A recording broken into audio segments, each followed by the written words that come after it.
صل على محمد وعلى آل محمد كما صليت على إبراهيم وعلى آل إبراهيم في العالمين إنك حميد مجيد. قال الله تبارك وتعالى في كلامه المجيد: أعوذ بالله من الشيطان الرجيم. بسم الله الرحمن الرحيم. وقل رب أدخلني مدخل صدق وأخرجني مخرج صدق واجعل لي من لدنك سلطانا نصيرا. وقل جاء الحق وزهق الباطل إن الباطل كان زهوقا. وننزل من القرآن ما هو شفاء ورحمة للمؤمنين ولا يزيد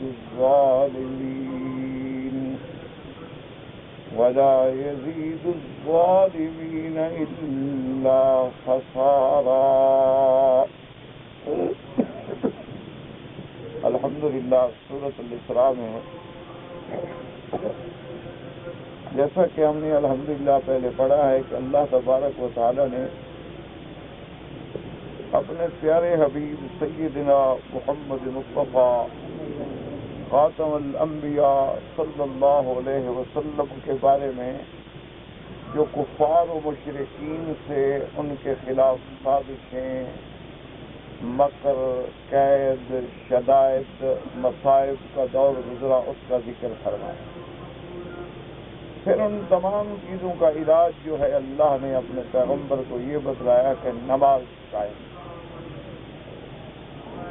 جس سے پوری امت کو یہ سبق ملا کہ انسان کے لیے مصائب و شدائد سے بچنے کا اگر علاج ہے تو وہ اللہ کی نماز ہے. کیا مانا کہ اللہ کی طرف بندہ متوجہ ہو جائے، اور نماز کیونکہ سب سے بڑی عبادت ہے اور نماز جو ہے انسان کا معراج ہے، اس لیے اللہ نے حکم دیا کہ اقم الصلاۃ دلوک الشمس الی غسق اللیل. ان میں 5 نمازوں کا ذکر آ گیا. دلوک الشمس سے مراد زوال ہے، تو زوال کے بعد پہلی نماز کیا ہوگی؟ ظہر. ظہر کے بعد عصر، عصر کے بعد مغرب، اور عشاء جو ہے غسق اللیل کا ساتھ ہے. غسق اللیل کا معنی ہوتا ہے کہ جب رات کا اندھیرا اچھی طرح چھا جائے، اور باقی ایک نماز بچی فجر کی، اس کو اللہ نے الگ بیان کر دیا. وقرآن الفجر لفظ قرآن ہے اور مراد نماز ہے، کہ صبح کی نماز جو ہے علیحدہ ذکر کرنے سے ایک اشارہ ہوا کہ سب سے اہمیت والی نماز وہ فجر کی نماز.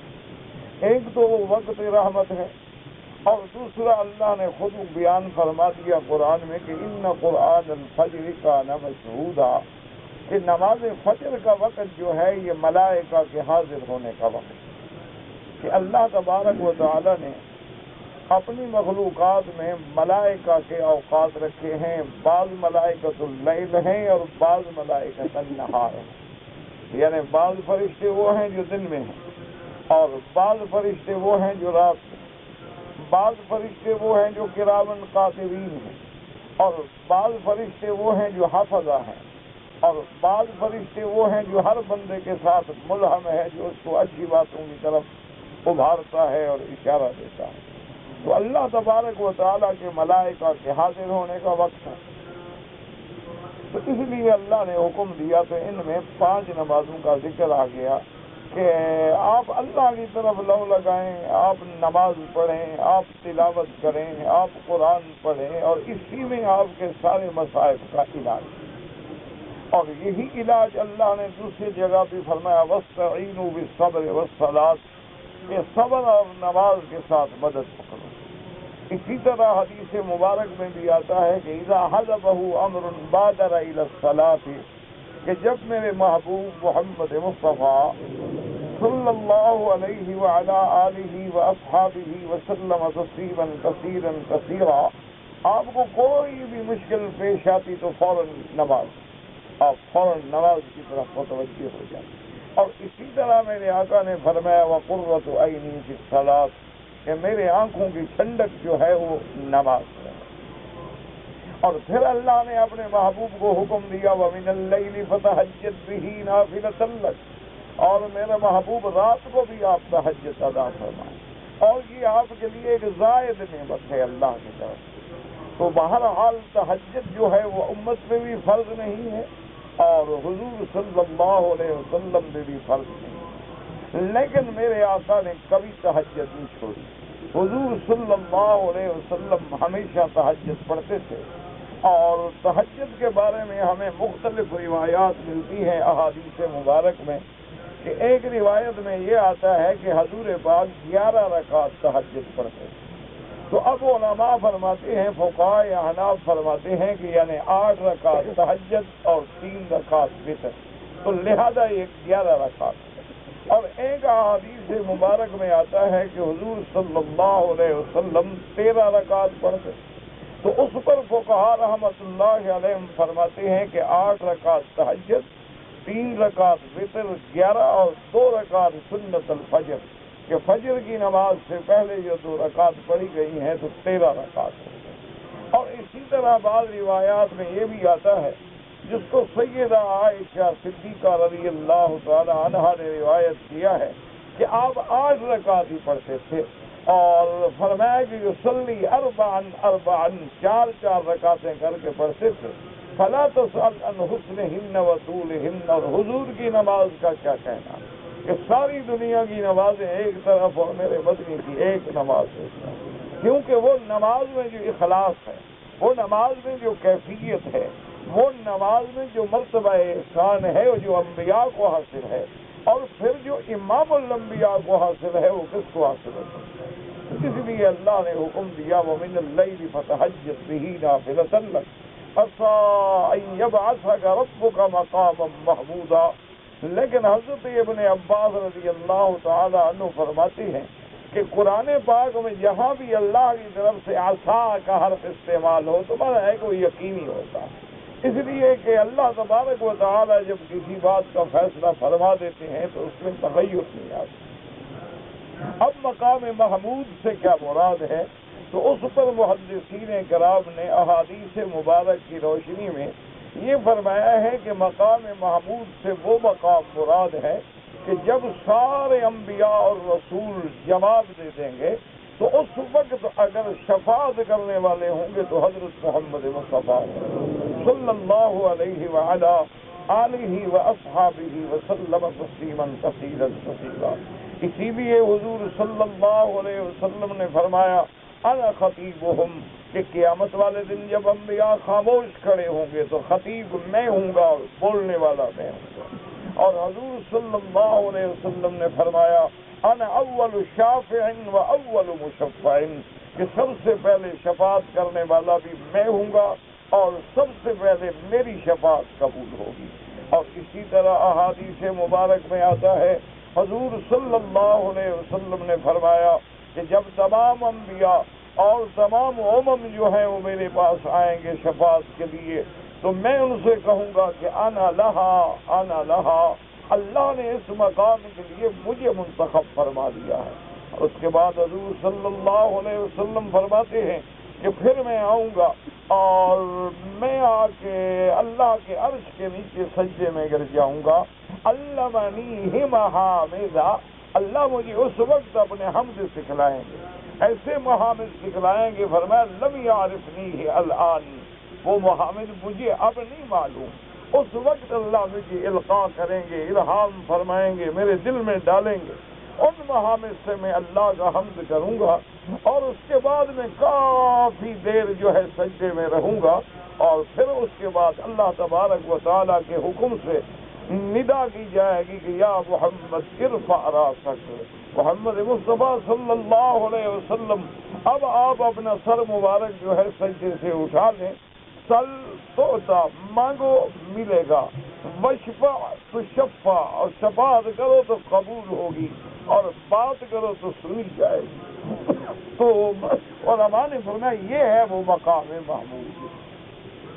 اسی لیے حضور صلی اللہ علیہ وسلم نے فرمایا کہ قیامت والے دن اللہ تبارک و تعالی مجھے مقام محمود عطا فرمائیں گے اور لواء الحمد عطا فرمائیں گے، اپنے محامد عطا فرمائیں گے، حتیٰ کہ فرمایا میرا ابا ہے آدم علیہ السلام، ابراہیم علیہ السلام میرے ابا ہیں، لیکن تحت لوائی وہ بھی میرے پرچم کے نیچے ہوں گے۔ ولا فخر علی، میں فخر نہیں بلکہ اللہ تبارک و تعالیٰ کا شکر ہے۔ تو یہ وہ مقام محمود ہے۔ اور اسی طرح یاد رکھیں کہ اللہ کے پیغمبر نے، حضور صلی اللہ علیہ وسلم نے، امام الانبیاء نے، نبی الانبیاء نے، امام الاولین والآخرین نے فرمایا ہے اپنی امت کے لیے کتنا آسان مسئلہ حضور نے فرمایا۔ آپ نے فرمایا کہ جب مؤذن اذان کہے تو جیسے مؤذن کہتا ہے تم اسی طرح کہو، یعنی وہ کہتے ہیں اللہ اکبر، تم بھی کہو اللہ اکبر۔ جب وہ کہے لا حول ولا قوت، حی علی الصلاۃ، حی علی الفلاح، تم کہو لا حول ولا قوت الا باللہ۔ اور جب وہ اذان ختم کر لے اور اذان ختم ہونے پہ تم بھی کہو کہ لا الہ الا اللہ محمد رسول اللہ، اللہم صل علی محمد وعلی آل محمد کما صلیت علی ابراہیم وعلی آل ابراہیم انک حمید مجید۔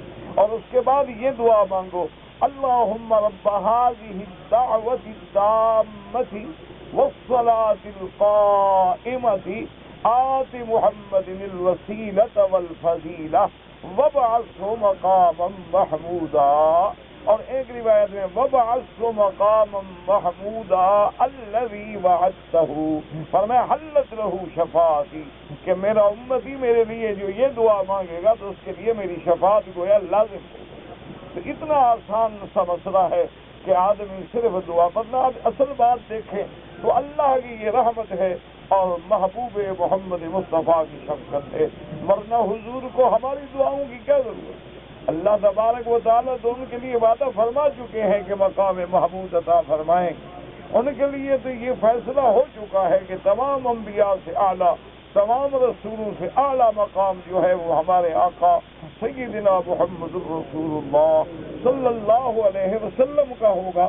لیکن اللہ کے نبی کی شفقت ہے کہ میری امت کو جب وہ میرے لیے دعائیں مانگیں گی تو اللہ کی رحمت آئے گی اور میری شفاعت کے حقدار ہو جائیں گے۔ اللہم ارزقنا شفاعت نبیک محمد صلی اللہ علیہ وسلم۔ یا اللہ ہم سب کلمہ پڑھنے والوں کو حضور کی شفاعت نصیب فرما دو۔ ورنہ اور یہ مسئلہ بھی یاد رکھ لیں کہ قیامت والے دن شفاعت تو سب کریں گے،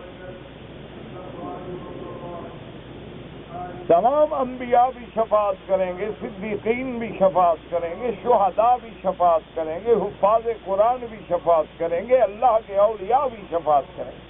لیکن سب سے شفاعت عظمیٰ، شفاعت کبریٰ اور سب سے بڑی شفاعت جو ہے وہ حضرت محمد مصطفیٰ صلی اللہ علیہ وعلا آلہ واصحابہ وسلم تسلیما کثیرا کثیرا۔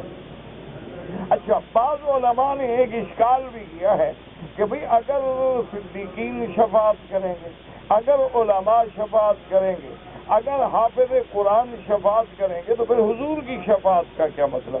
بھئی شفاعت تو ہر آدمی اپنے اپنے لوگوں کے بارے میں کر چکا ہے۔ تو اس کے بارے میں دو جواب دیے ہیں علماء اور محدثین۔ بعد نے فرمایا کہ حضور فرماتے ہیں شفاعتی لأہل الکبائر من امتی، کہ میری امت کے لوگ جو بڑے بڑے گناہوں میں مبتلا ہوں گے میری شفاعت ان کے لیے ہوگی۔ تو اس لیے علماء فرماتے ہیں کہ حضور کی شفاعت تو ان کے لیے ہوگی جو کبائر والے ہیں، اور باقی لوگوں کی شفاعت جو ہے ان کے لیے ہوگی جو صغائر والے ہیں، یعنی چھوٹے گناہوں کے معاملے میں تو شفاعت سب کریں، لیکن کبائر کے بارے میں شفاعت جو ہے وہ صرف حضور صلی اللہ علیہ وسلم پر ہے۔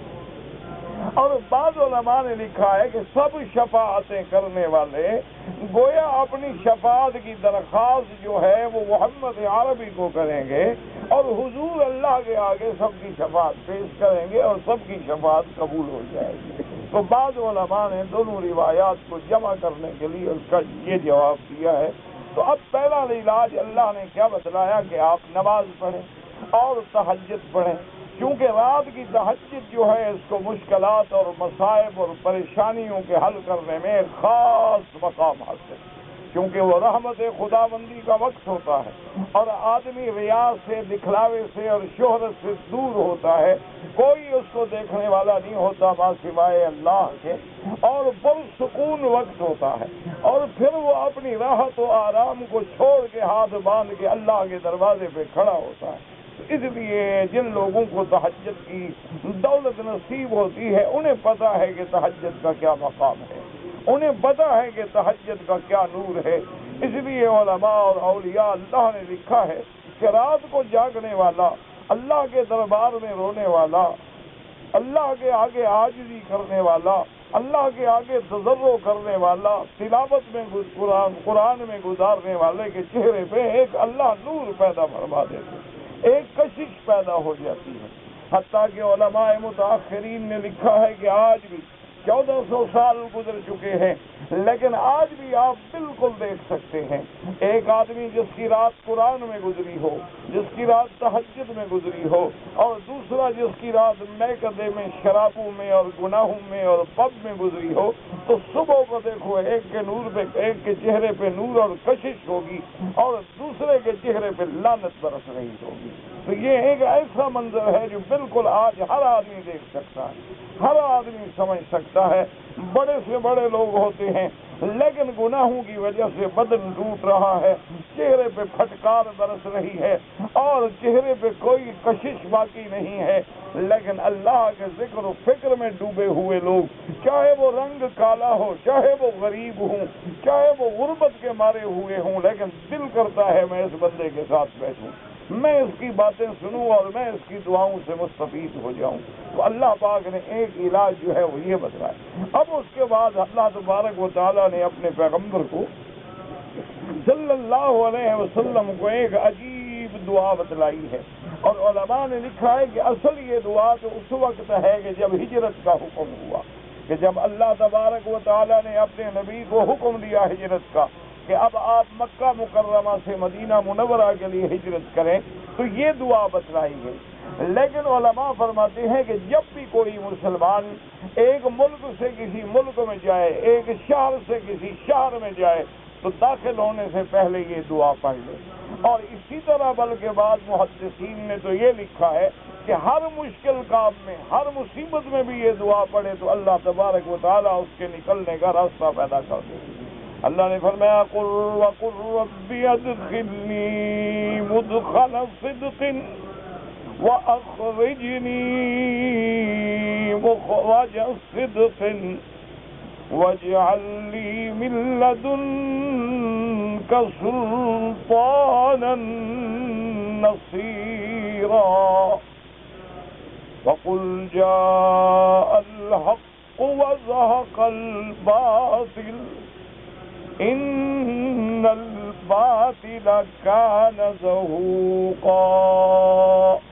اللہ نے فرمایا میرے مدنی کہہ دیجئے، مانگیے اللہ سے کہ رب ادخلنی، میرا اللہ مجھے داخل فرما، یعنی مدینہ منورہ میں مدخل صدق، خیر و خوبی سے داخل ہونا، وَأَخْرِجْنِي مُخْرَجَ صِدْقٍ، اور مجھے مکہ مکرمہ سے باہر بھیج، خیر و خوبی سے بھیجنا، وَاجْعَلْ لِي مِن لَّدُنكَ، اور میرا اللہ اپنی طرف سے مجھے غلبہ عطا فرما اور اپنی طرف سے مجھے مدد عطا فرما۔ تو اب یہ دعا حضور صلی اللہ علیہ وسلم کو اللہ تبارک و تعالیٰ نے بتائی۔ یاد رکھو صدق مدخل صدق اور مخرج صدق، اسی طرح قرآن کہتا ہے لسان صدق، اسی طرح قرآن کہتا ہے مقعد صدق عند ملیک مقتدر۔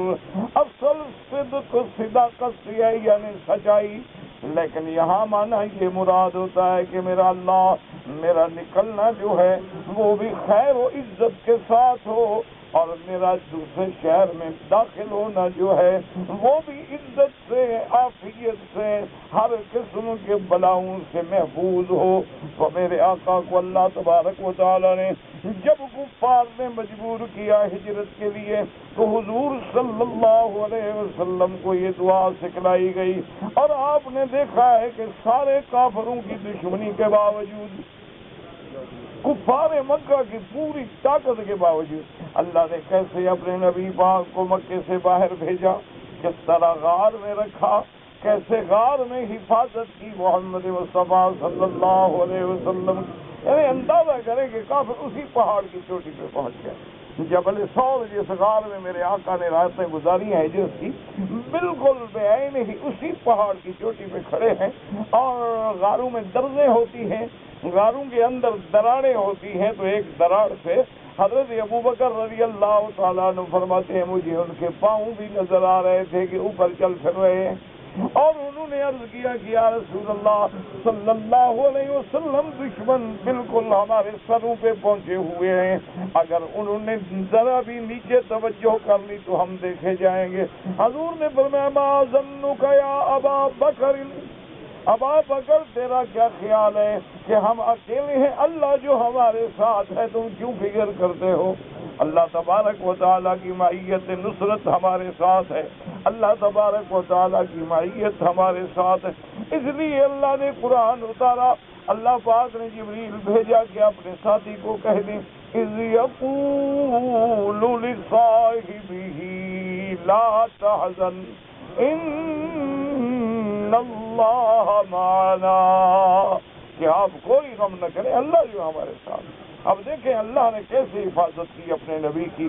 سیدنا ابو بکر حضور صلی اللہ علیہ وسلم بالکل عین مکے کے شہر سے گزرتے ہوئے غار ثور میں پہنچے، اور غار ثور سے اترتے ہوئے تشریف لے گئے، اور پھر دیکھیں گے راستے میں جب سراقہ نے کوشش کی حضور کو پکڑنے کے لیے، رابق کا جو علاقہ ہے اس کا سردار سراقہ ہے، اس زمانے میں اسے پتہ چلا کہ حضور صلی اللہ علیہ وسلم مکہ سے تشریف لے گئے ہیں، اور مکے کے قریش جو ہیں وہ بالکل بھوک کھلائے ہوئے ہیں اور پاگلوں کی طرح بھاگ رہے ہیں، اور انہوں نے اعلان کیا ہے کہ جو بندہ حضور صلی اللہ علیہ وسلم اور سیدنا ابو بکر صدیق رضی اللہ تعالی عنہ کو پکڑے گا اور ان کو پکڑ کے لائے گا تو ہم 100 اونٹ دیں گے اس کو انعام میں۔ تو سراقہ نے کہا میں بھی کوشش کروں، ہو سکتا ہے 100 اونٹ مجھے بھی مل جائے، کیونکہ یہ لالچ تو بڑی بلا ہوتی ہے۔ تو سراقہ کہتی ہے کہ میرا بہترین گھوڑا تھا، میں سوار ہوا اور مکے سے آنے والے راستوں پہ گھوڑا دوڑاتا رہا، میں نے دور سے دیکھا کہ 2 اونٹنیوں پہ لوگ سوار ہیں اور آ رہے ہیں، تو میں نے کہا ہو نہ ہو تو معلوم یہی ہوتا ہے، یہی وہ مسافر ہیں جن کی مجھے تلاش۔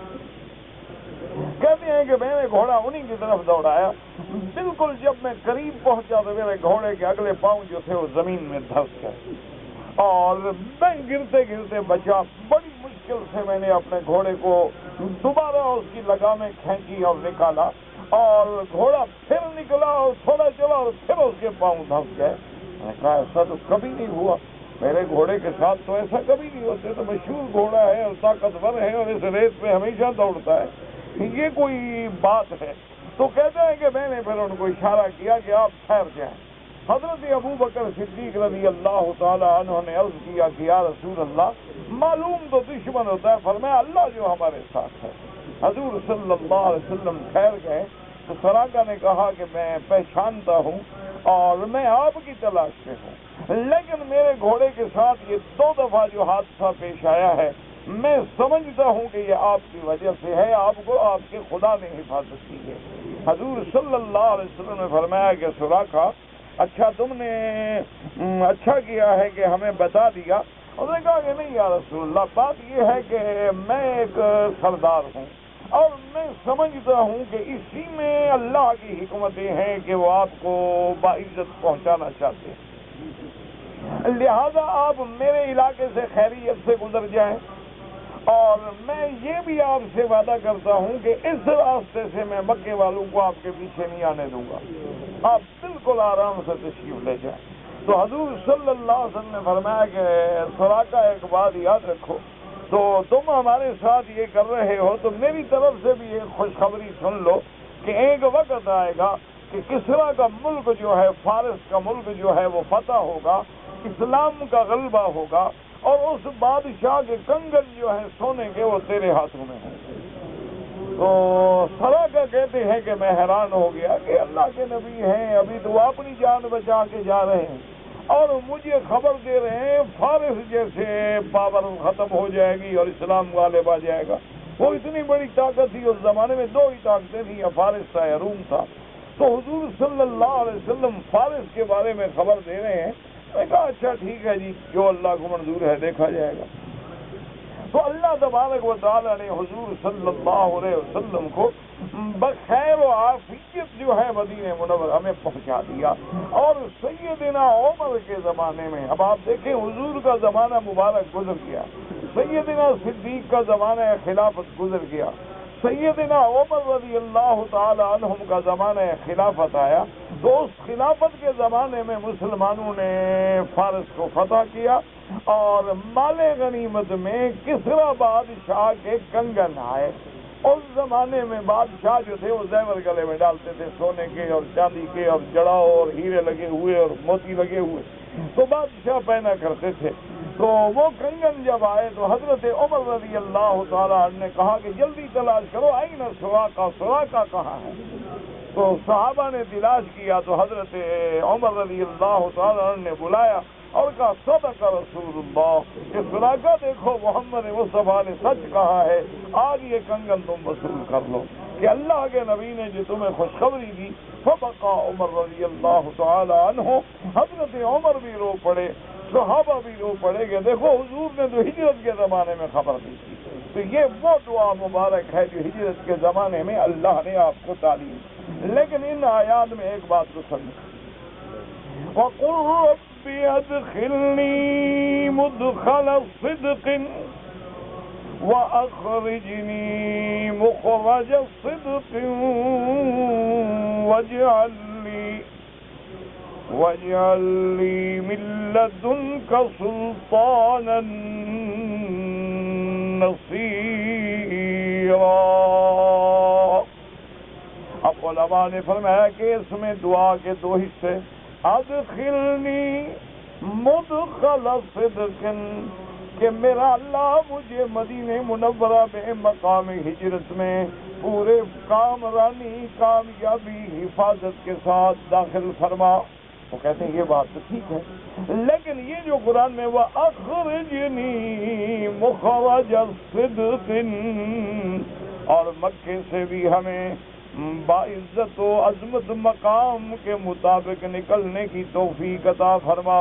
تو یہاں مدخل صدق مقدم ہے اور مخرج صدق مؤخر ہے، حالانکہ مکے سے نکلنا مقدم ہے اور مدینے میں داخل ہونا مؤخر ہے۔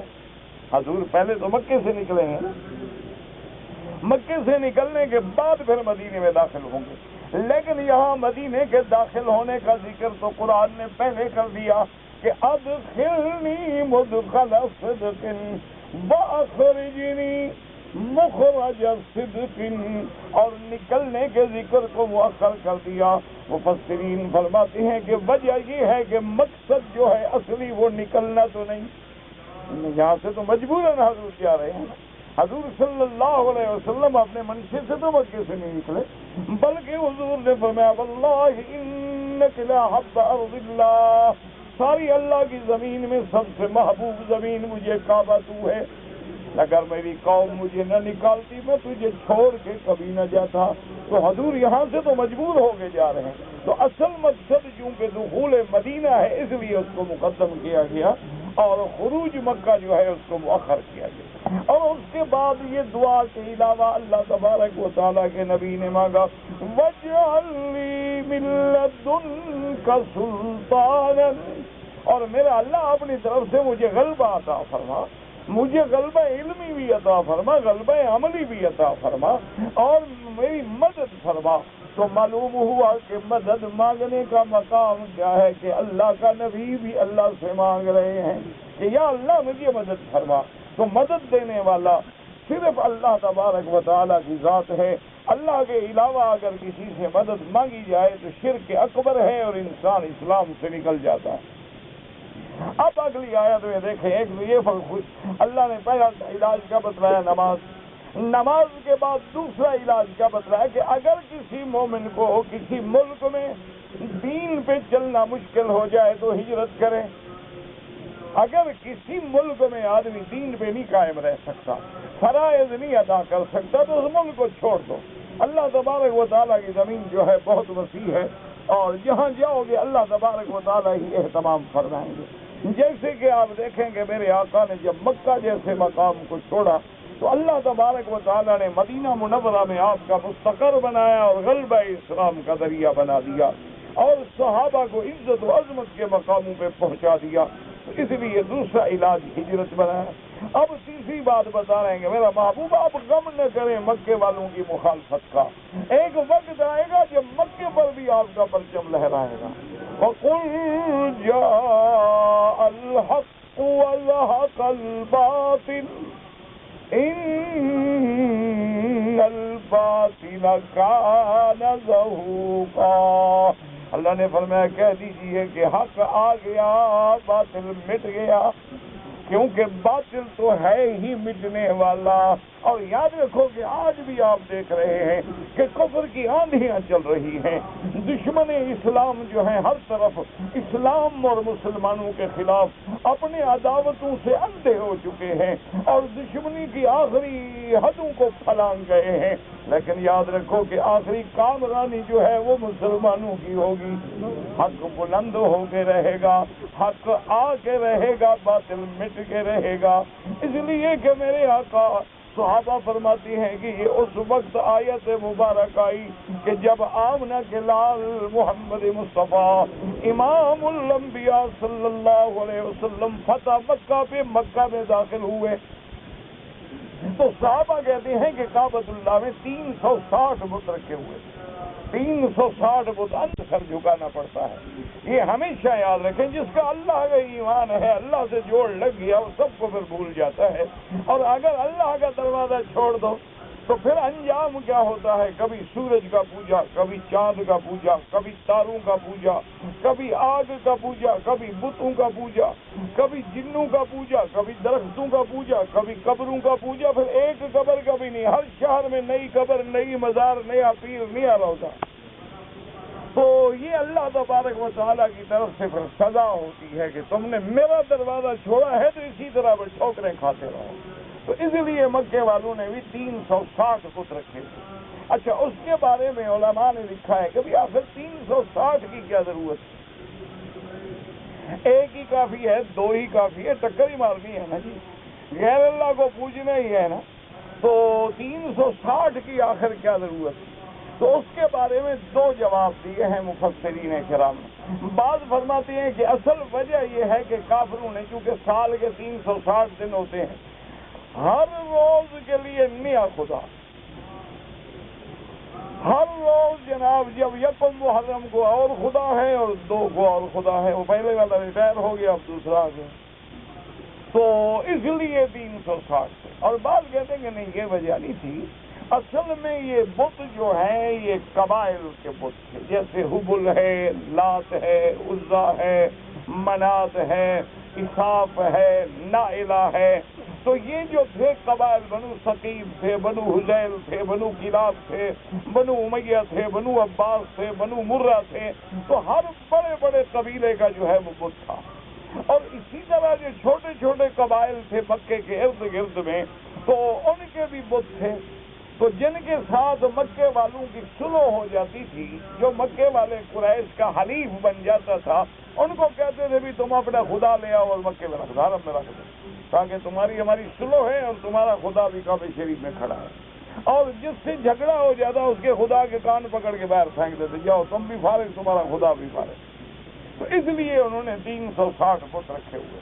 تو اب حدیث میں آتا ہے، صحابہ فرماتے ہیں کہ جس دن حضور صلی اللہ علیہ وسلم مکہ مکرمہ میں داخل ہوئے، آپ کے ہاتھ میں ایک لکڑی مبارک تھی، اور ایک روایت میں ہے کہ اس لکڑی کے نیچے شام جیسے لوہے کی چڑی ہوتی ہے وہ بھی چڑھی ہوئی تھی، نوکدار شام تھی، جیسے آج بھی لوگ اپنی لکڑیوں کو نیچے سے لوہے کی شام چڑھا لیتے ہیں، تو حضور کے ہاتھ میں وہ لکڑی تھی اور زبان مبارک پہ یہ آیت تھی، قل جاء الحق وزهق الباطل ان الباطل كان زهوقا۔ اور حضور وہ لکڑی بتوں کو مارتے ہیں، صحابہ فرماتی ہیں جیسے جیسے مارتے گئے اسی طرح بت گرتے گئے، جیسے حضور پاک کی لکڑی لگتی تو بت گر جاتے، ٹوٹ جاتے، اور حضور پاک یہ زبان مبارک سے یہ آیت پڑھے تھے کہ آج حق آ گیا، اسلام آ گیا، اللہ کی توحید آ گئی، باطل مٹ گیا، اور باطل تو ہے بھی مٹنے والا۔ تو یہ وہ آیات مبارکہ ہیں جو حضور صلی اللہ علیہ وسلم نے فتح مکہ کے موقع پر جب اللہ نے غلبہ دیا تو عطا فرمائی۔ اب دیکھیں کہ آخری آیت میں اللہ نے نماز دی، اللہ نے ہجرت دی، اللہ نے فتح دی، اور آخر میں فرماتے ہیں وَنُنَزِّلُ مِنَ الْقُرْآنِ مَا هُوَ شِفَاءٌ وَنُنَزِّلُ مِنَ الْقُرْآنِ مَا هُوَ شِفَاءٌ وَرَحْمَةٌ لِّلْمُؤْمِنِينَ وَلَا يَزِيدُ الظَّالِمِينَ إِلَّا خَسَارًا۔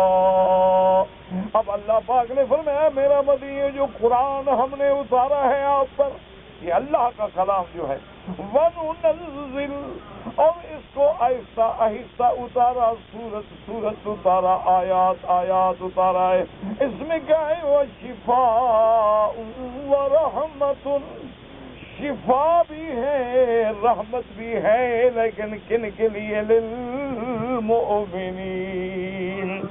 جن کا اللہ کے قرآن پہ ایمان ہے۔ شفا کا کیا معنی ہے؟ علماء نے فرمایا ہے کہ ایک شفا باطنی ہے کہ جو اندر کی بیماریاں ہیں، شرک سے شفا دینے والا، یہ ریاء سے شفا دینے والا، یہ غیبت سے بچانے والا، گناہوں سے بچانے والا، دلوں کو مانجنے والا، دلوں کا تزکیہ کرنے والا، کہ قرآن پڑھنے والے کا اللہ پاک دل باطن صاف کر دیتے ہیں، اور یہ باطنی مانوی بیماری۔ اور اس سے استدلال کیا علماء نے کہ جیسے یہ باطنی بیماریوں کا علاج ہے، اسی طرح ظاہری جسمانی بیماریوں کا علاج بھی اللہ کا قرآن ہے، کہ سورت فاتحہ جو ہے شفا ہے، اور حضور پاک معوذتین آخری دو سورتیں، قل اعوذ برب الفلق، قل اعوذ برب الناس، تین دفعہ پڑھ کے اپنے ہاتھوں پہ دم کر کے سارے بدن پہ پھیرا کرتے تھے محمد مصطفیٰ صلی اللہ علیہ وعلی آلہ واصحابہ وسلم۔ اسی طرح صحابہ کرام، اسی طرح تابعین، اسی طرح تبع تابعین، محدثین بھی اللہ کا قرآن پڑھ کے دم کرتے تھے۔ اور صحیح حدیث میں ابی سعید الخدری رضی اللہ تعالی عنہ کی روایت حدیث مبارک میں موجود ہے کہ صحابہ ایک علاقے میں آئے اور ایک جگہ پڑاؤ کیا، اس بستی والوں سے ضیافت کا کہا، انہیں انکار کر دیا۔ اللہ کی شان ہے کہ بستی والوں کے سردار کو بچھو لڑ گیا، انہوں نے بڑا علاج کیا، معالجہ کیا، لیکن فائدہ نہ ہوا۔ تو ان کا کوئی آدمی اسے کہا یار یہ باہر کے لوگ آئے ہوئے ہیں مدینہ شریف کے، ان سے پوچھیں ان میں کوئی آدمی ہو جو کچھ پڑھتا ہو اور ہمارا سردار ٹھیک ہو جائے۔ تو وہ آیا تو ایک صحابی فرماتے ہیں کہ میں نے کہا کہ ہاں میں پڑھنا جانتا ہوں، تمہارا سردار جو ہے بچھو کی بیماری سے بالکل ٹھیک ہو جائے گا، لیکن ہم مفت نہیں پڑھیں گے۔ اور نے کہا کیا مطلب؟ انہوں نے کہا تم نے کون سا ہمارا احترام کیا کہ ہم تمہارا احترام کریں؟ میں تو اس پر باقاعدہ بدلہ لوں گا، 40 بکریاں دو تو پھر پڑھوں گا۔ انہوں نے کہا جی ٹھیک ہے۔ اسی سے بعض مولوی حضرات جو ہے نا استدلال پکڑتے ہیں کہ بھائی تویزوں کے پیسے لینا ٹھیک ہے، لیکن پہلی بات ہے کہ تویز لکھنا بھی ٹھیک ہے کہ نہیں نا، پہلے وہ ٹھیک ہو جائیں تو پیسوں کی بات تو بعد میں ہوگی۔ تو اس میں یاد رکھو کہ قرآن پڑھ کے دم کرنے میں تو کوئی اختلاف نہیں کسی کے نزدیک۔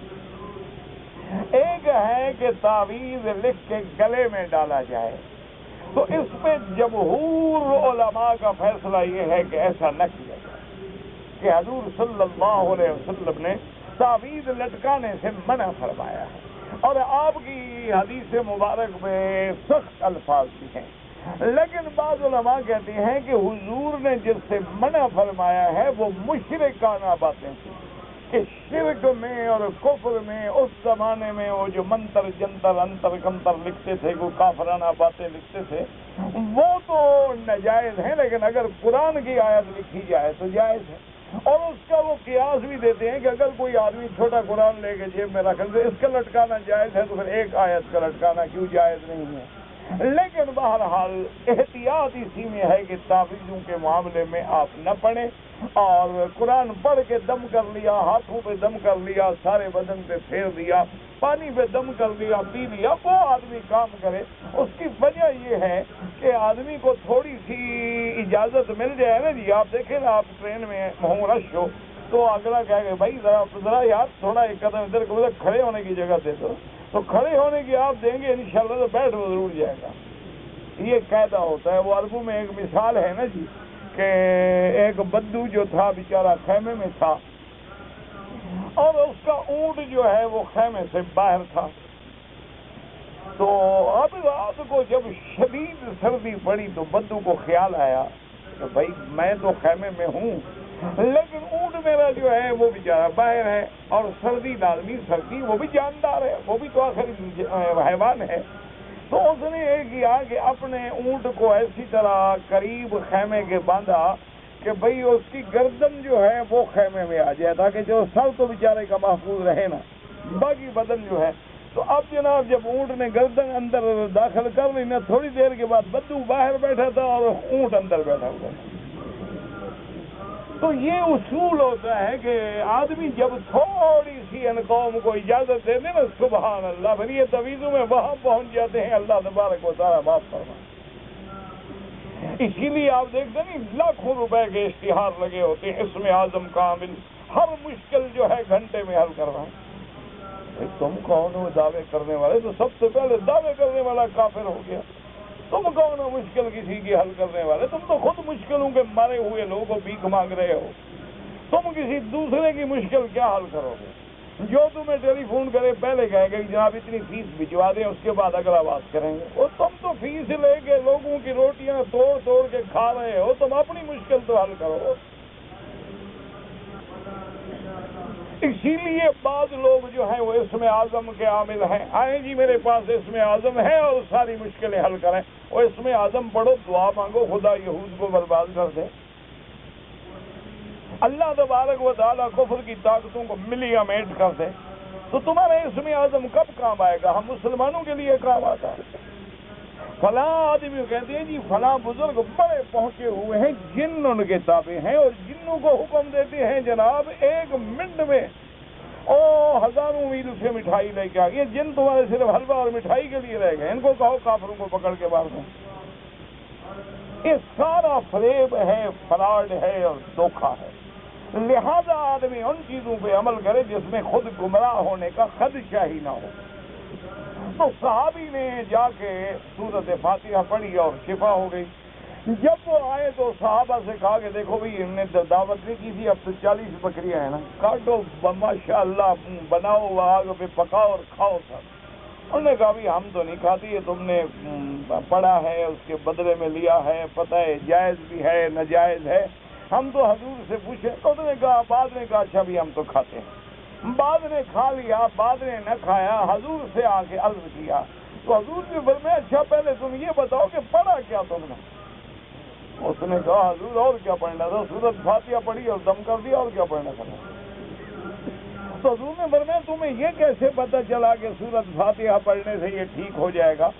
تو اس صحابی نے عرض کیا حضور آپ نے فرمایا تھا نا کہ اس کا نام فاتحہ بھی ہے، شافیہ بھی ہے، یہ شفا کرنے والی بھی ہے، تو اس لیے میں نے پڑھی۔ تو کہا آپ نے بالکل ٹھیک کیا ہے، اور اگر تمہارے پاس اس گوشت میں سے کچھ بچا ہو تو مجھے بھی حصہ دو، مجھے بھی شریک کرو، تاکہ صحابہ کا دل مطمئن ہو جائے کہ یہ خالص حلال ہے۔ ورنہ حضور صلی اللہ علیہ وسلم کیسے قبول فرماتے؟ تو اس لیے اللہ نے فرمایا میرا محبوب ہم نے آپ کو قرآن جو دیا ہے وہ امراض باطنیہ کے لیے بھی شفا ہے اور امراض ظاہرہ کے لیے بھی شفا ہے، لیکن کن کے لیے؟ جن کا ایمان ہے، جن کا ایمان اور یقین کامل ہے۔ وَلَا يَزِيدُ الظَّالِمِينَ إِلَّا خَسَارًا، لیکن جو کافر ہیں ان کے لیے تو زیادہ سے زیادہ نقصان ہی بڑھے گا۔ کیوں؟ جب وہ ایمان نہیں لائیں گے، قرآن کی آیات کا انکار کریں گے تو ان کے لیے تو قرآن اور عذاب کا ذریعہ بن جائے گا۔ تو اللہ پاک ہمیں ایمان کی دولت نصیب فرمائے، اور اللہ تبارک و تعالی قرآن پاک کو ہمارے لیے ظاہر و باطن کی شفا بنائے، اور قیامت میں حضور پاک صلی اللہ علیہ وسلم کی شفاعت نصیب فرمائے۔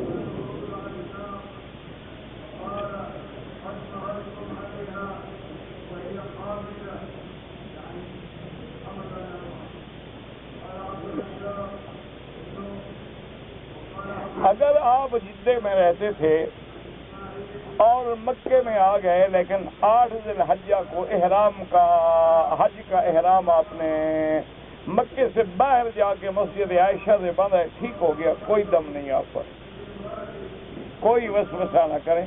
اصول یہ ہے کہ آپ کو جدے سے باندھ کے آنا چاہیے، لیکن آپ کی مجبوریاں تھیں تو ان مجبوریوں کے پیش نظر آپ مکے میں آ گئے، پھر آپ نے حج حرم سے باہر سے باندھا تو ٹھیک ہو گیا۔ حضور صلی اللہ علیہ وسلم کے لباس مبارک کو سمجھنا ہے تو آج کل اردو میں بھی چھپ گئی ہے شمائل ترمذی، اس میں حضور کے صفات بھی ہیں، خصائص بھی ہیں، لباس بھی ہیں، اور ہر چیز موجود ہے۔ اور یہ ضروری نہیں ہوتا کہ ہمیشہ ہر چیز ہم اتنی لمبائی میں استعمال کریں، اب کوشش کرے آدمی، ورنہ مقصد یہ ہے کہ اب حضور نے پگڑی استعمال کی کرو، کبھی چھوٹی تھی کبھی بڑی تھی۔ جتنے والے لوگ جو ہیں جب وہ حج کریں گے ان کا حج مفرد ہوگا، وہ اس کے علاوہ حج نہیں کر سکتے، کیونکہ حج تمتع اور حج قران ان لوگوں کے لیے ہوتا ہے جو میقات سے آتے ہیں۔ جدہ جو ہے میقات کے اندر ہے، میقات کے باہر نہیں ہے، تو جدے والے ہوں یا مکے والے ہوں، جو لوگ بھی میقات کے اندر رہتے ہیں ان کا حج افراد ہوتا ہے، کیونکہ حج تمتع ان کا ہوتا ہے۔ ذالک لمن لم یکن اہلہ حاضر المسجد الحرام، وہ جو باہر سے آنے والے ہیں۔ ایک حاجی کو حج کے دوران میں غلطی کی وجہ سے 7 صدقہ پڑ گیا، پتہ نہیں کیا غلطی تھی کہ 7 صدقہ پڑ گیا، مجھے تو سمجھ نہیں آیا، وضاحت کرو نا غلطی کیا ہے۔ بعض اوقات یاد رکھو کہ ایک غلطی اگر بار بار کی جائے تو ایک ہی دم پڑتا ہے، اس کے لیے 10 دم نہیں پڑتے، اس لیے وضاحت کریں کہ وہ غلطی کیا ہے۔ کہتے ہیں جی کہ میری رہائش جو ہے وہ حدود حرم سے باہر ہے، شرائع کے علاقے میں، تو کیا میں وہاں سے احرام باندھ کے عمرہ کر سکتا ہوں؟ بالکل کر سکتے ہو، کوئی منع نہیں، لیکن بہتر تمہارے لیے ہے کہ ساتھ ہی تو جیرانہ ہے جہاں سے حضور پاک نے خود عمرے کا احرام باندھا ہے، تو شرائع سے آگے جیرانہ کوئی دور تو ہے نہیں، تو لہذا 2 فائدے حاصل ہو جائیں گے، ایک عمرہ ہو گیا، ایک اس جگہ سے ہوا جہاں سے حضور نے کیا صلی اللہ علیہ وسلم۔ کہتے ہیں جی قسطنطنیہ میں یزید نے جنگ لڑی، اسلام کی بالکل لڑی، لیکن وہ یزید ابن معاویہ نہیں تھا، وہ یزید ابن سفیان تھا۔ میں نے اور میری بیوی نے عمرہ کیا ہے، عمرہ کرنے کے بعد میں نے سر منڈایا ہے، لیکن بیوی کہتی ہے کہ داڑھی بھی منڈاؤ، تو تمہاری بیوی کا کلیہ دین ہوگا جس میں داڑھی منڈوانا ضروری ہوگا۔ اسلام میں تو داڑھی منڈوانا منع ہے، بیوی تمہاری کا اگر کوئی نیا دین ہے تو پھر نئے دین والی سے نکاح باقی نہیں رہتا، جلدی فیصلہ کرو، اس سے کہو غلطی سے کہے توبہ کرے۔ کہتے ہیں جی کہ میرا ایک دوست ہے، وہ کہتا ہے کہ سفر کے مہینے میں سورج یا چاند گرہن ہوتا ہے، سورج یا چاند گرہن ہوتا ہے سفر کے مہینے میں، کوئی مسئلہ نہیں، جب اللہ چاہے، کبھی سفر ہوگا کبھی سفر نہیں ہوگا، کئی مہینے میں ہوتا ہے، کبھی رمضان میں ہو گیا، اس میں کیا ہے؟ یہ تو لوگوں نے جاہلوں نے عقیدے بنائے ہوئے ہیں کہ سفر کا مہینہ جو ہے نعوذ باللہ منحوس ہے، شوال کا مہینہ جو ہے شادی نہ کرو، اور منگل اور بدھ کو سفر نہ کرو. یہ ساری جاہلیت کی باتیں ہیں، اسلام کے خلاف ہیں. ان عدت الشہور عند اللہ 12 شہرا، اللہ نے ہی 12 مہینے بنائے ہیں، سارے دن اللہ کے ہیں، سارے مہینے اللہ کے ہیں، سارے ایام اللہ کے ہیں. پھر اللہ کا نظام ہے. اب دیکھو نا، ایک منگل کا دن اگر نعوذ باللہ منحوس ہے تو کسی کے گھر منگل کو بچہ پیدا ہو تو پھینک دینا، منحوس ہوگا. اور منگل کے دن اگر اس کو تنخواہ ملے 2000 یا 10,000 یا وہ بھی پھینک دے خامخواہ، منحوس پیسے گھر میں لانے کا کیا فائدہ ہے؟ یہ بےہودگی کی بات ہوتی ہے. ایک ہی دن ہوتا ہے، ایک کے گھر میں میت ہے، دوسرے کے گھر میں شادی ہے. یہ اللہ کا نظام ہے. کبھی ایسا عقیدہ رکھنا جو ہے بالکل اسلام کے خلاف. کہتے کہ حضور پاک نے فرض نماز کے بعد ہاتھ اٹھا کے دعا نہیں مانگی. نہ اٹھاؤ، کوئی بات نہیں، یہ کوئی جھگڑے والا مسئلہ نہیں، کوئی جھگڑے والا مسئلہ نہیں. اسی لیے تو میں نے عرض کیا ہے نا جی، حضور سے ہاتھ اٹھانا ثابت ہے، ہر نماز کے بعد نہیں، لیکن ہاتھ اٹھانا تو ثابت ہے نا. تو مقصد ہے کہ جو چیز ثابت ہو وہ بدعت تو نہیں رہتی نا. یا تو حضور سے ہاتھ اٹھانا بالکل ثابت نہ ہو، پھر جو اٹھائے گا وہ بدعت ہے. لیکن احتیاط اسی میں ہے کہ فرض نماز کے بعد اللہم انت السلام انت السلام آپ زبان سے دعا مانگیں، ہاتھ نہ اٹھائیں. سنتیں پڑھنے کے بعد ہاتھ اٹھا کے دعا مانگ لیں، دونوں پہ عمل ہو جائے، کوئی ایسا مسئلہ نہیں. اس لیے اللہ کے لیے آپ امت کو نہ لڑاؤ. کافر جب مسلمانوں پہ حملہ کرتا ہے نا، وہ یہ نہیں پوچھتا کہ تم ہاتھ اٹھانے والے ہو یا نہ اٹھانے والے ہو. وہ یہ بھی کبھی نہیں پوچھتا کہ آمین اونچی کہتے ہو یا ایسا کہتے ہو. خدا کے لیے حضور کی امت کو اکٹھا رہنے دو اور ان فروعی مسائل میں نہ الجھاؤ. اب امت کو ضرورت ہے علم کی، تعلیم کی، تاکہ وہ کفر کا مقابلہ، یاد رکھو علم کا مقابلہ علم سے ہوتا ہے، علم کا مقابلہ جہل سے نہیں ہوتا ہے. اور جب تک حضور کی امت میں علم نہیں آئے گا آپ کافروں کا مقابلہ نہیں کر سکتے. ان نے اپنے بچوں کو پڑھایا ہے، تعلیم دی ہے، ٹیکنالوجی حاصل کی ہے، انہوں نے جدید آلات تک رسائی حاصل کی ہے، وہ خلاؤں کو مسخر کر رہے ہیں، اور تم ابھی حرم کے باہر ٹی وی کا سارا دن ہارن بجاتے رہتے ہو تو کیسے مقابلہ کرو گے؟ یعنی اندازہ کرو، آلو ملک تمہارے میں ہوتا ہے، لیکن اسی آلو کو بنا کے تم سے وہ اربوں روپے کماتے ہیں. آلو مسلمان ملکوں میں عام چیز ہے آلو، لیکن اس کو جناب انہوں نے اس کے فنگر بنا دیے، اس کی شاخیں بنا دی، کوئی پوٹیٹو بنا دیا، کوئی پتہ نہیں کیا کیا اس کی شکلیں بنا دی، کاٹ دیا، مختلف ڈبوں میں بند کر دیا، کوئی گمبری کی شکل میں بنا دیا، کوئی کسی شکل میں بنا دیا. ہر کھانے کے ساتھ آلو چپس لازمی ہو گیا، چپس اور فش ہے اور برگر ہے تو آلو ہے، اور کوئی بلا ہے تو آلو ہے. تمہارے پاس جو 2 ریال کلو ملتا ہے انہی سے تم پھر 50 ریال میں خریدتے ہو. وجہ کیا ہے؟ علم ہے، عقل ہے. تمہارا عقل ہے ایک دوسرے کے لڑانے میں، اس کو اس سے لڑاؤ، اس کو اس سے لڑاؤ. انا للہ و انا الیہ راجعون. بھائی گزارش یہ ہے نا، ابھی تک تمہیں پتہ نہیں لگا ہے کہ حضور پاک کو جبریل نے 2 نمازیں پڑھائی، اول وقت آخر وقت. اب زوال کے بعد ظہر کا اول وقت شروع ہو گیا، عصر کی جب اذان ہوتی ہے تو ظہر کا وقت ختم ہو گیا. یہ آخر وقت ہے، وہ اول وقت ہے. وہ کون سی ایک بچے کو بھی پتہ ہے. اللہ کے بندے مثال کے طور پہ 4:15 یا 4 بجے عصر کا وقت شروع ہو گیا تو کہاں تک جائے گا؟ سورج ڈوبنے تک. سورج ڈوبنے تک عصر کا وقت ختم ہو گیا تو وہ اول وقت ہے یا آخر وقت ہے؟ تو بات ایسی بات جی کہ میرے والدین فوت ہو گئے، پھر میری بیوی 38 سال کی عمر میں فوت ہو گئی، تو کیا روحوں کا آپس میں رابطہ ہوتا ہے؟ مجھے تو کبھی ملے نہیں کہ میں نے پوچھا ہوں. آپ کو جب ملے تو پوچھ لینا. بہرحال طرح آتا ہے کہ روح علیین میں ہوتے ہیں مسلمانوں کے اور مومنوں کے، اور کافروں کے سجین میں ہوتے ہیں.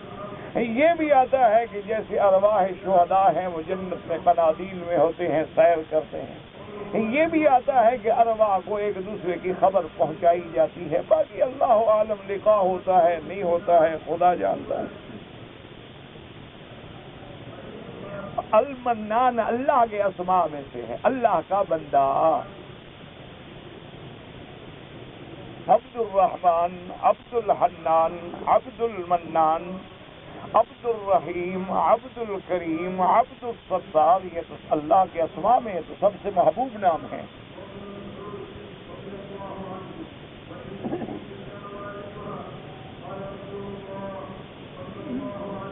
ایک مسجد کا امام ہے لیکن وہ بالکل بدعات میں مبتلا ہے، اہل بدعت کے پیچھے نماز نہ پڑھے، اپنی جماعت کرنے کی کوشش کریں، کیونکہ حضور پاک نے منع فرمایا ہے کہ بدعتی کی توقیر نہ کی جائے۔ کہ آدمی اگر کسی کا بہت زیادہ فین ہو، فین کی ضرورت ضرور آپ نے لکھنا تھا، انگریزی آپ بتا رہا ہے نا کہ مجھے انگریزی آتی ہے، پتہ نہیں فین سے مراد پنکھا ہے یا پسند ہے۔ بہرحال جی اس کی عزت کیسے کرے، اس کو کندھے پہ بٹھا کے شال پھرائے، فین ہے نا، پتہ لگے کہ فین کو اٹھاتے ہوئے کیسے ٹین ہوتا ہے۔ اللہ کے بندے اس کو عزت دو، احترام کرو، بڑا ہے تو والد کی طرح عزت دو، چھوٹا ہے تو شفقت کرو، برابر ہے تو بھائی سمجھو، دکھ سکھ میں کام آؤ، احترام کرو۔ یہ عزت کا معنی نہیں ہوتا کہ پاؤں پہ گر جاؤ، سجدے کرو۔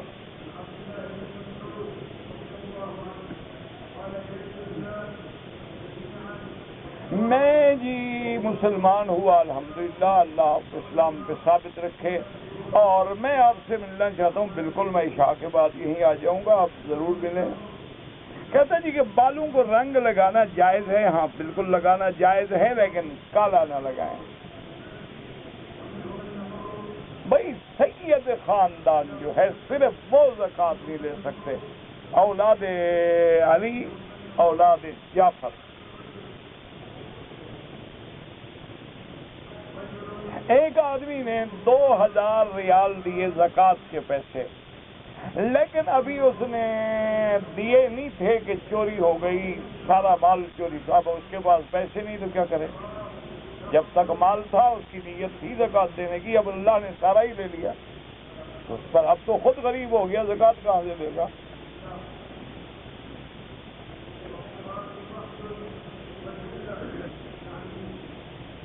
میں نے خواب میں حضور کے روضے پہ جاتا ہوں، یہ خواب آپ کسی اللہ والے کو بتائیں، میں تو یہ کام گناہگار آدمی ہوں۔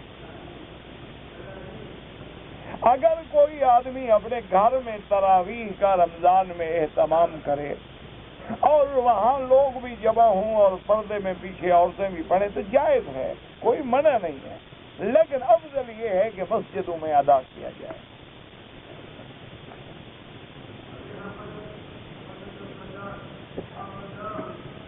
کہتے ہیں جی کہ اگر کسی عورت کا شوہر گم ہو جائے اور 10-12 سال ہو گئے گھر بھی واپس نہ آئے تو کیا وہ عورت دوسری شادی اپنے منشے سے کر سکتی ہے؟ نہیں کر سکتی، قاضی کو درخواست دے، محکمے میں درخواست دے، یا جس ملک میں ہے عدالت میں درخواست دے، وہ عدالت اشتہار دے گی، اخباروں میں اعلان کروائے گی، تسلی کرے گی کہ واقعی اس کی کوئی خبر نہیں، پھر اس کے پہلے نکاح کو فسخ کریں گے، تب جا کے وہ دوسرا نکاح کریں گے۔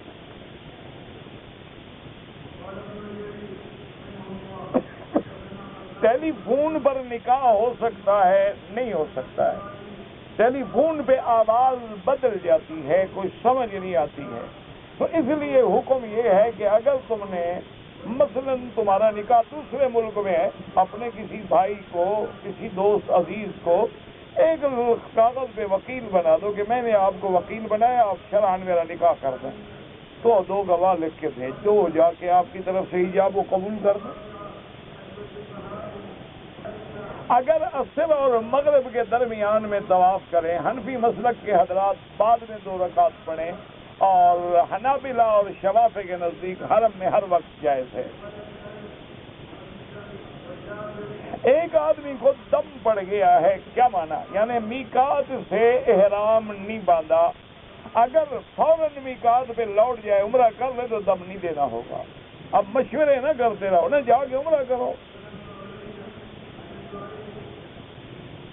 کہتے ہیں جی کہ وطر کی نماز جو ہے انڈیا میں 3 رکعتیں ملا کے پڑھتے ہیں، وہ بھی صحیح ہے، سنن النسائی میں ساری حدیثیں موجود ہیں، کھول کے پڑھ لو۔ یہی میں نے عرض کیا نا جی کہ فجر کی نماز کے بعد یا عصر کے بعد امام ابو حنیفہ رحمۃ اللہ علیہ فرماتے ہیں کہ طواف کے نفل نہ پڑھے، بعد میں پڑھے۔ باقی ائمہ فرماتے ہیں کہ حرم میں اجازت ہے، باہر وہ بھی اجازت نہیں دیتے، وہ کہتے ہیں باہر تو بالکل نہ پڑھے، لیکن حرم میں اجازت ہے کہ اگر طواف کیا ہے یا کوئی جنازہ آ گیا ہے یا داخل ہوا ہے تو پڑھ سکتا ہے، کہ کوئی ایسی بات نہیں میرا بھائی، افضل اولا کی باتیں ہیں۔ کہتے ہیں جی کہ ہمارے انڈیا میں مسلمان جو ہیں بیل کے گوبر کا پانی جو ہے وہ آنگن میں چھینٹا مارتے ہیں، وہ چھینٹا مارتے ہیں، اگر کوئی ہندوانہ رسم ہے تو حرام ہے، اگر کوئی صفائی شفائی کے لیے پلستر میں کام آتا ہے تو کوئی حرج نہیں۔ اب یہ تو پتہ ہی ہے وہ کیوں چھینٹا مارتے ہیں، یا تو ان کا بھی ہندوؤں کی طرح کے بعض ہندو ہوتے ہیں نا جی، وہ گھر میں کسی کو داخل نہیں ہونا، پہلے پانی بہائیں گے، تو اگر اس قسم کی کوئی رسم ہے تو وہ تو بالکل حرام ہے۔ امام کے پیچھے جی سورت فاتحہ پڑھیں، حنفی ہیں تو نہ پڑھیں، شافعی ہیں پڑھتے رہیں، ہم تو لڑائی کرتے ہی نہیں۔ کہتے ہیں جی کہ اگر ہم مسافر ہیں اور راستے میں 2 نمازیں اکٹھی پڑھ لیں جائز ہے، لیکن امام ابو حنیفہ رحمۃ اللہ علیہ فرماتے ہیں کہ اکٹھی تو پڑھو، لیکن اس طرح کہ ظہر کو لیٹ کرو، آخر وقت میں پڑھو اور فارغ ہو کے پھر عصر پڑھ لو، تاکہ دونوں نمازیں اکٹھی بھی ہو جائیں گی اور ہوگی بھی اپنے اپنے وقت میں۔ اسی طرح مغرب میں تاخیر کر دو اور آخر میں پڑھ کے پھر عشاء پڑھ لو۔ باقی ائمہ فرماتے ہیں کہ اول بھی پڑھ لو آخر بھی پڑھ لو، سب جائز ہے۔ تو بہرحال یہ اللہ تعالیٰ کی طرف سے ایک رعایت ہے بندوں کو، کوئی ایسا جھگڑے کا مسئلہ نہیں، جیسے حالات آ جائیں۔ اگر ایک امام کے ٹخنوں کے نیچے کپڑا ہوتا ہے اس کے پیچھے نماز نہ پڑھیں، اس کو پہلے پیار سے سمجھائیں، وہ مان جائے تو ٹھیک ہے، نہ مانے تو پھر ایسے لوگ جو خود مخالفت کرتے ہوں سنت رسول اللہ کی صلی اللہ علیہ وسلم کی، تو ان کے پیچھے پڑھنا درست نہیں ہے۔ واللہ اعلم۔ اللہم صلی علی محمد وعلی آل محمد وبارک وسلم۔ یا الہ العالمین، عالم اسلام پہ اپنی رحمت نازل فرما۔ یا اللہ اسلام کی عزت و غلبے کا فیصلہ فرما۔ یا اللہ مسلمان ملکوں کی حفاظت فرما۔ یا اللہ بلد الامین کی حفاظت فرما۔ یا اللہ مسلمان جہاں ہیں، دریاؤں میں ہیں، فضاؤں میں ہیں، ہواؤں میں ہیں، جس ملک میں ہیں، جس شہر میں ہیں، جس مکان میں ہیں، جس زمان میں ہیں، ان کی جان مال آبرو عزت کی حفاظت فرما۔ یا اللہ بیماروں کو شفا عطا فرما۔ یا اللہ بیماروں کو شفا عطا فرما۔ یا اللہ ہماری ظاہری باطنی روحانی جسمانی نفسانی سب بیماریاں پریشانیاں اپنی رحمت سے دور فرما، مشکلات آسان فرما۔ یا اللہ ہم تیرے عاجز بندے ہیں، مہربانی فرما اور بغیر مانگے اپنی رحمت عطا فرما۔ یا اللہ ہمیں مانگنے کی توفیق عطا فرما۔ یا اللہ ہمیں مانگنے کے آداب نصیب فرما۔ یا اللہ ہمیں مانگنے کا طریقہ نصیب فرما۔ ربنا آتنا فی الدنیا حسنۃ وفی الآخرۃ حسنۃ وقنا عذاب النار۔ نار نار نار نار نار نار نار نار نار نار نار نار